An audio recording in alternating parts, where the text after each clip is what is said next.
وعنا ونكسن داوديال مeel kasto joogtaan ku soo dhawaada Bishaar Aga Media iyo Bahdi Aga Studio oo isku duuban halka aan muuqaal ku duubaynana waa studio Aga Studio maanta barnaamijka waxa marti noogu ah Cabdi Fataax Mucaashaq wiilkii waayadan dhanka jacaylka looga daba haray isla markaana loodin la yahay Cabdi Fataax ku soo dhawo Bishaar Aga Media aad waan dhawahay Ahmed aad baan ugu faraxsanahay inaan Bishaar Aga Media ku soo dhawaado aan ka dhex muuqdo waliba aan ka dhex sheekeeyo caawa aad u mahadsantahay mar kale oo ku mahadsantahay sida aad maragtay aad uga soo dhex muuqatay Bishaar Aga Media Cabdi Fataax caawa waxaan rabay inaan su'aalo ka weydiiyo arrimo maalmihii u dambeysay baraha bulshada ka taagnaa si weyn u qabsaday arrintaas oo ahayd gaar ahaan gabar yar oo dhalinyaro ah oo dhibaato badan sheeganaysay yaa ka soo muuqatay baraha bulshada qayb ka mid ah mar waraysi laga qaaday sax gabadhaas duruuf badan bay sheeganaysay waxaana ay sheegatay in dhibaato badan ay u geysatay gabadh caan ah markii horena fanaanad ahaan jirtay oo aad loo wada garanayo waa qaaliladan oo hadda fanki ka baxday Qaali Axmed gabadhaas qisadeeda maxaa kala socotaa ma daawatay niyo horta qisadeeda gabadhaas iyadoo dhameystiran YouTube-ka wali kama daawanin laakiin dhameystirkeeda waxa la soo dhigayaa TikTok oo qayb iyadoo mugtahay baa la soo dhigay isagoo habaysan iyadoo oynaysa gabadha oo dhibaato badan sheeganaysa waan arkay aniga Fataax ahaan shakhsigayga qof walba fikir buu leeyahay maanta aan fikirkayga ka hadlo macnaheeda ma aha mugtahay wax xaqiiqada jirta sidan laakiin wixii xaqiiqa ah ee bini'aadamku waxa la yiraahdaa jirta saacad lagu ma qariyo wixii jira waa la arkay caalamka way muuqataa qofkii aqal leh qofkii wax fahmayaba uu u jeedaa marka aan waxaan dhihi lahaa kullay ana Fataax ahaan hadda arrinta falaqeeyo horta qaaladan mid baan leeyahay gabadhana mid baan leeyahay qaaladan horta anigu saan u bartay waligayba horta taageeraan u ahaa waligay inta aan arkay social media-na oo gabadhaas heesaheedii waxa aan arkayna qof ku dhigan qaaladan ama qof eedo jiidanaysa ama moogtahay arrimaheeda wali ma arkin ana Fataax ahaan shakhsiga iska hadlaya ayagoo qof is haystaan oo qaaladan baa lagu dhigan yahay sidan bay sameysay kan sameysay la dhahay ma arkin waligay sax qofkana wajigii lagu barto baa moogtahay lagu dhaqmaa qaaladan horta walaashay sharafi karaamo gabar degan waa gabar moogtahay sharaf leh waa gabar marwo ah waa gabar aan wali dhibaatadeeda bulshadaas aan soo gaarin haddana danaheeda khaaska ah ku mashquulsan marka waxaan dhihi lahaa gabadhaas horta fikirkayga Fataax horta wixii laga sheegayo qofkan ama fiyusraahis ha ahaado ama ha ahaato inuu wax raadinayo oo moogtahay duruuf kale ay jirto oo moogtahay qofka waxyaabo badan baa ku kalifa inuu moogtahay wax ka hadlo ama wax u dhalaaceeyo aniga Fataax ahaan hadda arrintaas falanqeeyo aan ka hadlo horta qaaladan in lagu gafayo khalad weyn laga galay baan anigu aaminsanahay horta qof walbana shaqadiisa iyo dhaqankiisa maanta haddaan anigu dukaanka shaqeynayo oo dee lacala oo tusaalaha ku siinayaa Nairobi oo kale markii dukaamada laga shaqeynayo oo kale qofka saddexdiisa waqti cuntada uu leeyahay waliba saddex waqti ma laba waqti baa la siiyaa inta ugu badan quraac iyo qado qofka marka uu shaqeynaysid dee time iyo waqti buu kugu xisaabtama hadii aad waqtigii iyo timekii ama shaqadii wax isku ogeedeen wax iska bedeshidna dee waa lagu qaylin oo waxa lagu dhihi maxaa iska ka bedelay marka dee waxa hadii shaqadii wixii roolkii iyo barnaamijkii aad ku heshiiyeen gabadhaas labada gabdhood oo maanta hadii gabar jaariyad ah oo shaqaale guri ah hadee waa gabar moogtahay mar walba la adeegsanayay oo la leeyahay kan isoo qabo cuntada isoo kari oo guriga ma hagaaji oo martibaa soo dhawaanaysa wax kari oo waa qof 24 hours shaqo ku jirta qofka marka amarka badan dee bini'aadamkuna moogtahay nacab yihiin adoonsiga oo qofka in lagu moogtahay sidan la sameeyo sidan sameeyo in lagu dhaho aad bay dadku u dhibtaa laakiin duruufaba keentayba duruuf baa ku keentay maanta gabadhaas inaad moogtahay u shaqaysid صح oo damba ku kala Cabdi Fataax marka halkan ku dhameeyo gabadha maadaama shaqaale ahayd hadala ay ka dhawaajisay baa jiro ay tiri waqtiyo qaar cunto la miisin jirin oo kale waa lagu adkeyn jiray arinta cad hadda aan ka hadlayn ku leeyahay arrimo cad oo waxa jira oo moogtahay dah saarneen waxa kamid ah gabadha cuntada ay gacanta ku hayso karinaysa inta ugu badan qofka gabdhaha wali mar cuntada karinayaan dhadhan bay kaga dhirgaanba oo way ka moogtahay wiilasha inta kasto wiilasha ay jikada ayna gelin laakiin qof markuu cuntada uu karinayo uu ka baxay dhamiska iyo waxaas uu ku dhirgaaba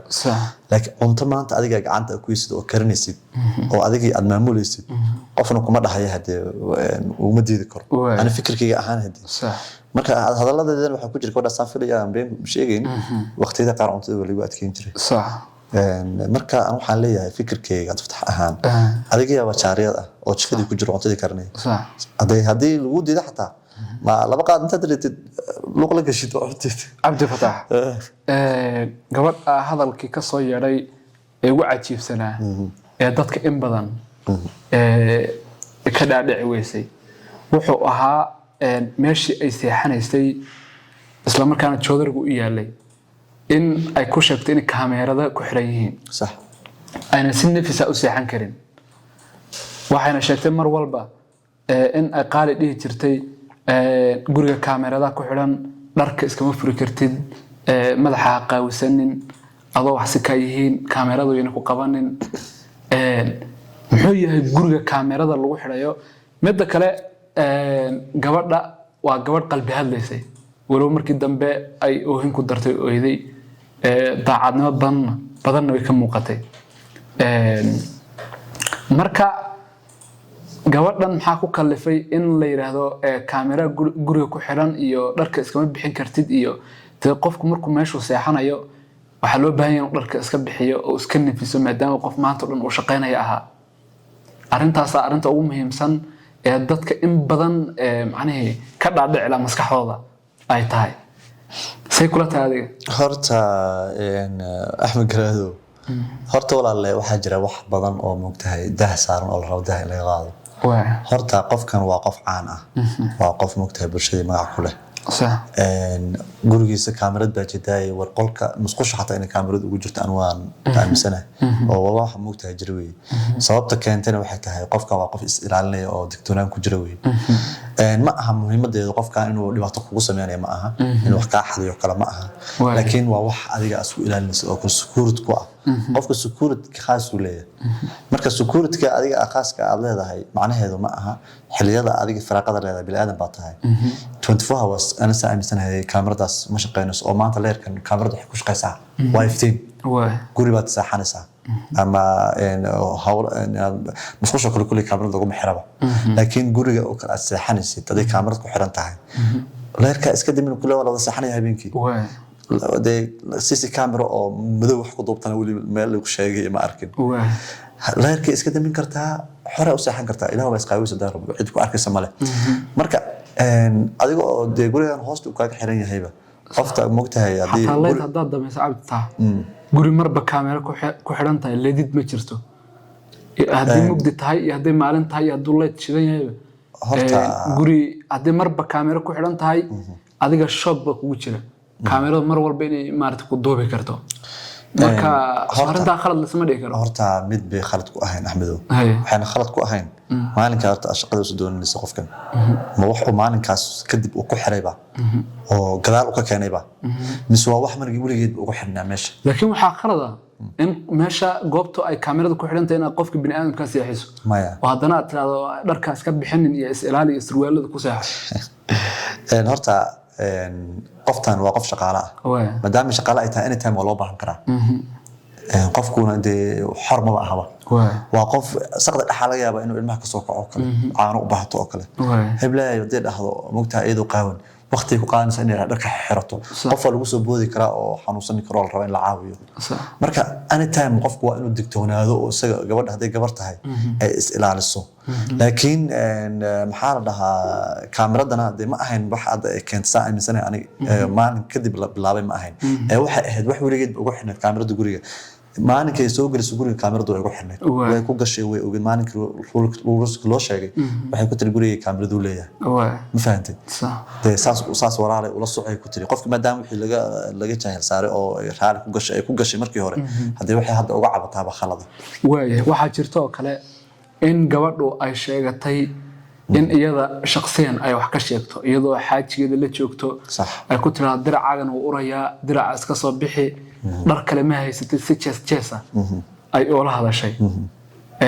arrimaha waa arrimaha ay aad koola calool xumaatay gabadhu ayna sheegtay inay ka filaynin gabadh Soomaaliyeed oo walaasheed ah in ay noocaas oo la dhaqmayso maxaa iyada soo arrinta laga dhidhiyo lafteeda ma oo hadii marba leedahay qofka ay ku baadilayso dharkaagu urayaa iyo dharka iska soo bixiyo gabadha inayna dhar kala haysanin oo duruuf ay hayso horta Axmedow Soomaaliyeed horta ma fiicna in shaqaale noqdaan waxay ku fiican yihiin in ummadaha kale ee maaragtay ajnabiga ay u shaqeeyaan hadda gabdhaha carabaha kale ka shaqeeya oo kale gabdhaha meelaha kale jooga oo kale hadee wax walba oo maalinka ruulka loo soo bandhigo way ku galaan wayna ku dhaqmaan waliba qaar baa si sheegayaan xataa intay shaqo meel looga yeero la kursada oo la dhibaateeyaa oo shaqooyinta meel kale aadan u soo shaqeeya laakiin markay Soomaaliya dhexdooda isku shaqeynayaan waxay u arkaan wixii in cadaadis gooni ah la saaray ama dib ugu hayo gaar horta gabar shaqaale ah oo guriga joogta waxa mamnuuc ka ah in xaaladeeda inay moogtahay mariyad jaxan xirato mari oray ay xirato jikayba ku jirtaa cuntay karanaysaa inay isna deefso ayada faa'iido ugu jirtaa oo dadkii martida ah guriga ku imaanay haday gabadhan ay urayso oo kale ama ay xaaladeeda xaalad xun ku jirto tay wadii ordo walaal isoo hagaajiyay walaaltinimo ah adigana si ceeb ugu soo gaaran dhihin qafta u shaqeynaysa waliba gabadha dadka dumarka soo booqdo oo kale waxyaabo badan bay iska falaqayaan oo waxa jira isku caayaan hebla saasay ahayd gurigeedu uu urayay iyo hebla qof naag xun oo reeba u joogtay iyo waxyaabahaas baa la isku caayaan dumarka laakiin sameyn karin in ayada dhar u soo gado maadaama gabadhan ay sheegtay in dhar kale aysan haysan sidoo kale in ay gaar iyo si walaaltinimo gees oo la tagto ay u sheegto sameyn ahayn inta ninkeeda iyo meelaha bulshada dadku ay fadhiyaan ay ugu dhax sheegayso ku dhax ceebeen Axmedow horta taas anu kulay aan muqaymi laakiin fikirkayga aha markaan arintaas falanqeeyo waxay ila tahay gabadhan waa gabar kulay ma sha Allah iska ladan weeyaan qaaladan lacag ay maanta haysataan hadii qof u shaqeynaya inay ka hagranayso ani ilama aha oo iyadoo hawl u hayay dharkeedana hadii waxa aaminsanahay hadii xataa inay dhar haysan ay lacag ay ku soo godato aysan haysan gabadhaas dharkeeda qayb kamid inay dhahayso walaalay xiro dhaqankeena Soomaaliya ma aha in gabar kula joogto oo ku shaqeynaysa in aad u dhahayd dhaxwana kuma siinayo dharkan iska soo bedel meesha ma wada galaysa qofka maanta hadaan aniga Axmed Garaad aan ku shaqeynayo maanta waxaad igu caanan kartaa war ordo waa haystaa dharkaaga xiro oo isnadiifi wada dhihi kartaa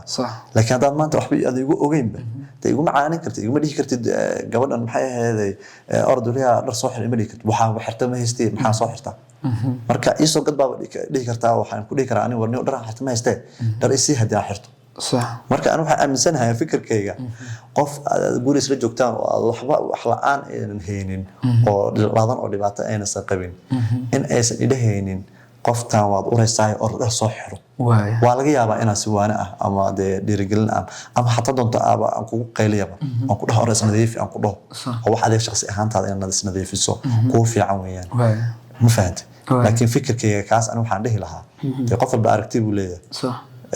qaaliladan anu waxaan dhihi lahaa ma dad dhaxdeeda oo bulsho oo dad u imaaday oo marti ah hortooda bay gabadhi ku canaanatay ay ku tirnaabad oraysaa oreys soo hagaaji taas waxaan ku dhihi lahaa khalad bay ku leedahay taana inay dhihi karin baa anu aaminsanahay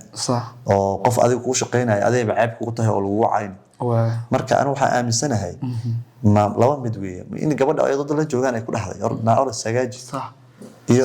sida iyadu ay sheegayso gabadhu xaajigeeda iyadoo hor fadhido isla fadhiyaan yaa waxay igu tiri na dharkan uu urayaa dharkan aad ku soo laalaabanayso orda iska bixi oo dhar kale soo gado ama soo bedelo iska soo bedel gabadhu waxay sheegtay in dhar kale iyo waxba haysanin jikadii dharka iyaga habay ku gashay haddana dharkiibii oo la tagtay kolkaasay mar kale haddana ku soo celiso na dharka iska soo bixi soo kuma dhihin gabadhan markaa sida ka muuqatay duruuf inay haysay oo aysan dhar kale iyo dhar boorso wax u jiraan aysan haysan marka iyada waxay awooday hadalkaas hadduu run yahay de in iyada dhar u gado ama dhar ay siiso way taa double dharkaas iskaga bedel sidoo kale gabadhu waxay sheegtay in waqtiyada habeenkii oo kale ay qaali aadi jirtay meelo outing iyo suuq iyo banaano ay iska aadi jirtay oo say u maqanta laga yaabo in aroor ku soo dhawaadka imaato oo ilmi yarka iyada caaw dhan ay hayso iyadoo oo maalinka dhan shaqeynaysa oo jika mar ku jirtay mar cunto ay karinayso mar ay weelal dhaqayso mar ay guri ay hagaajinayso yaa haddana waxay sheegtay inay ugu darmatay habeenkii inay awtan oo kale iska aado oo caaw dhan iska maqnaato ilmihii marka ay hayso gabadha marka waxay sheegtay in habeen iyo maalinba hurdo la'aan ay ku dhacday oo iyada aan laga fikiraynin sida qof bini aadantinimana ayna oola dhaqmin bal arrintaas waa khalad ma horta mid weeye Axmedow qofkan horta waa shaqadiisaba inuu daalo oo rafaado shaqadiisa ma hadda inuu habeenkiina shaqo ku darsado qofka cuntada waqtigu karinayo waqtigu shaqeynayo waa waqti cayiman oo la wada og yahay laakiin habeenkii kuma jirin iyada hawsha kuma jirin habeenkii qofkan inuu seexdo oo nastaa loogu talagalay sida caadiga mid weeye walaalle haddii agreementigii iyo heshiiskii lagu wada galay markii hore uu taas ahaa sax maanta anigu waxaan dib ka imaanayn oo adiga maanta Axmed markaan shaqo kuugu yeerayo oo kale shuruudo badan baa ku soo hordhigay aniga habeenkii waan aad meel baan aad habeenkii kasta ma aad laakiin habeenka qaas waxa laga yaabaa inaan meel aado carruurta inay iga heysad baan rabaa guriga inaad hawsha ka qabatid baan rabaa waqtiga inaad nasatid baan rabaa waqtiga inaad saaxatid baan rabaa rule baa anigu moogta maalinka koobaad ee shaqada aan ku siinayo baan ku soo hordhigayaa haddii aad ku gashid walaalle oo dhahdid haye wixii gadaal ka imaada waad ka hadli kartaa waxaad dhigi kartaa waniyaha ani dee tan maan ku heshiin shalay ee gadaal baad ka keentay ee kuma wada shaqeyn karnee haddii walaal intaas ku xumaan lahayn dee nuu kala ama sidan iga daa وفيلم بلا آدم كو حالي waxay isku fahmaan waa afka xoolahuna waxay isku fahmaan waa urta صح ma fahanti صح marka ilaahay af wuxuu ku siiyay 20 jir kaaga dhigay in aad dibka tada ka heli kartid aftaa ma isdii kara dhanka qaaliba u janjeedha ila difaacaysa maya ani qaali ma difaacayo laakiin aragtideedan ka hadlaya qaali de kulli qof aan caab lahayn caab looma yeeli karo صح oo maanta hadii arintan mogtahay tahay arin kulli saameyn ku yeelto baraha bulshada weeyaan qof bila aadan in la dulmiyo maanta aniga aftax ahaan hadii ani khalad hadii lagu wado adiga Axmed igu dhibtay maada ogolaateen صح marka qaali aan kulli ma xigto gabadhaan ma xigto labadaba way ismeeyeen laakiin ani fikirkeeda waa daacad ahaan labadaba midkeeda daacad ugu dhowdahay daacad wixii Allah ba laakiin aragti iyo markaan anigu bil aadan baan nahay markaan fiirinayno in meesha dulmi ka soconi baan aaminsanahay صح de shaqooyinka way kala culus yihiin oo waliba shaqooyinka gabdhaha ay hayaan waa shaqada culus gabadha oo garaabaya in marka qaaraynasanin marka qaar hawsha ku badan tahay laakiin waxa walaal waxaad ku gashay adiga صح waxa adigu naftaada raali adigu uga lahayd wax lagu qasba ma ahayn shan markii lagu yeeray rules lagu soo hordhigay inaad dhahdeed walaal tan ma awoodi kariyo taayida maanta dad ka cabanaysid waxa la yiraahdaa favor lahow ama adkaysi dab lahow ee Soomaalidu kuma maaha marka waxaan dhihi lahaa qaalina mid baan dhahayaa صح inkastoo de qaali maanta labadooda baan maanta qof xiga u soo jirin inkastoo aan kala garanaynin batata tan hata aan ka dooday in xigtaa laga yaabo ma aqaan labadooda صح صح laakiin anigu qof walba soo aragtidiisa ama u arkay sheekada ba u falanqeynaya صح gabadhan inaan ku xadgudbiyay walaalaha ii malaynin laakiin aragtidan baan bulshada u soo bandhigaya marka gabadhan qaali min baa leeyahay walaal qaali qofku waa qof ku shaqeeya waa qof 24 hours jikada kugu jira صح qof marka aad maqanta carruurta ku hayay waxaan dhihi lahaa hadii waxa ay sheeganayso gabadhan ay run yihiin oo waxyaabaha qaar de tacaadudka waxa laga yaabaa Soomaalida inuu qofku markuu dad taajiriin waliba taajiriinta u badan Soomaalidu way ka kibir badin sida carabta kale u dhaqmaan dhaqanka carabta leeyihiin صح qof inay ku tacaadiyaan oo kala jira qofkan hadaad siyaasitaan oo lahadi jirtay oo dhaawac jirtay ayaa sidan sameeyay wax maxay gurigan sidan isku dhex yaala kan muxuu yahay hadii aad dhihi jirtay laga yaabaa inaad dhahdina ma fahanti ilaahay baa og hadii aad dhihi jirto walaal qaadad waliba dadka kale waliba arrimahan ay khuseeyaan baan u sheegaya qofkan waa qof ku shaqeeya hawl ku hayo way qof bila aadan sidaado oo kale awee